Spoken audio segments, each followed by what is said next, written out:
I heard a lot of, the two messages here, vision and balance. Let's start with vision.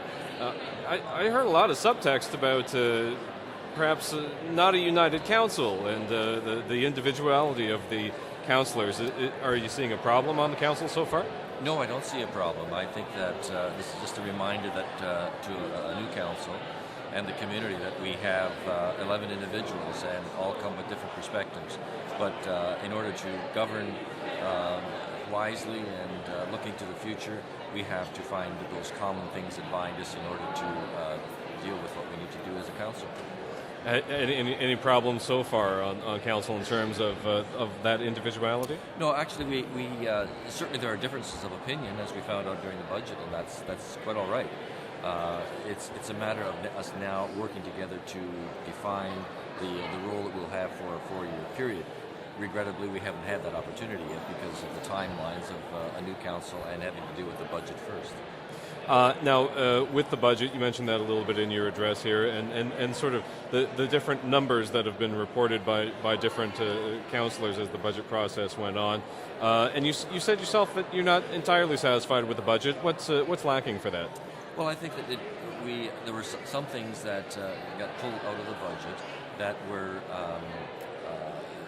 that don't allow us to move forward into the future as we might otherwise have done. There might have been some other trade-offs, and I don't think the budget is completed now, and so we move forward with what we have. And I'm not complaining about it anymore at all. It's just a matter of saying that was the process that we went through this year because we hadn't worked through our strategic plan yet. Now let's talk then a little bit about your call for balance and investments in the long-term future as opposed to simply slashing the bottom line here.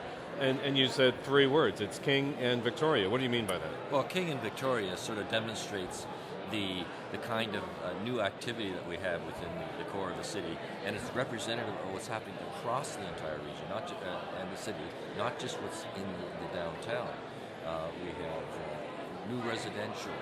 We have new office space. We have a health sciences campus.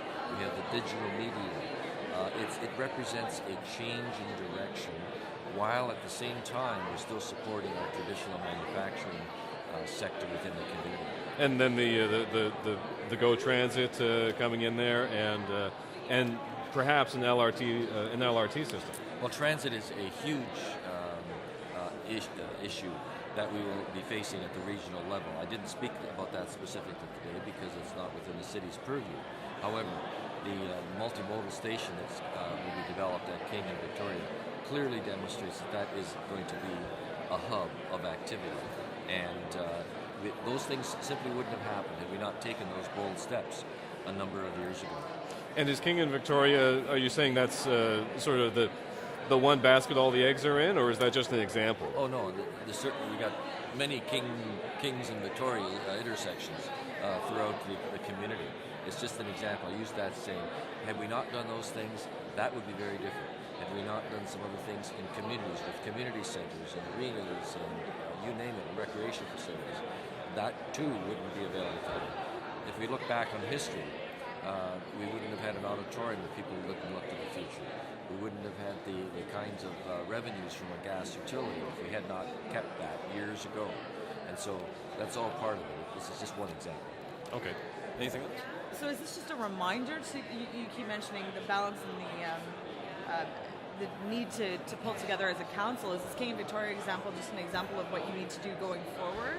Have there been barriers to those kind of decisions so far? Well, it was certainly something that we began in the financing for this sort of thing, and the actual headset that we got into making that change for the education knowledge creation cluster came from around 2004. Those things are in their way, well along their way now. What we need to do is, what's the next step? And I'm not talking about another $110 million EDIF fund. That's not the point.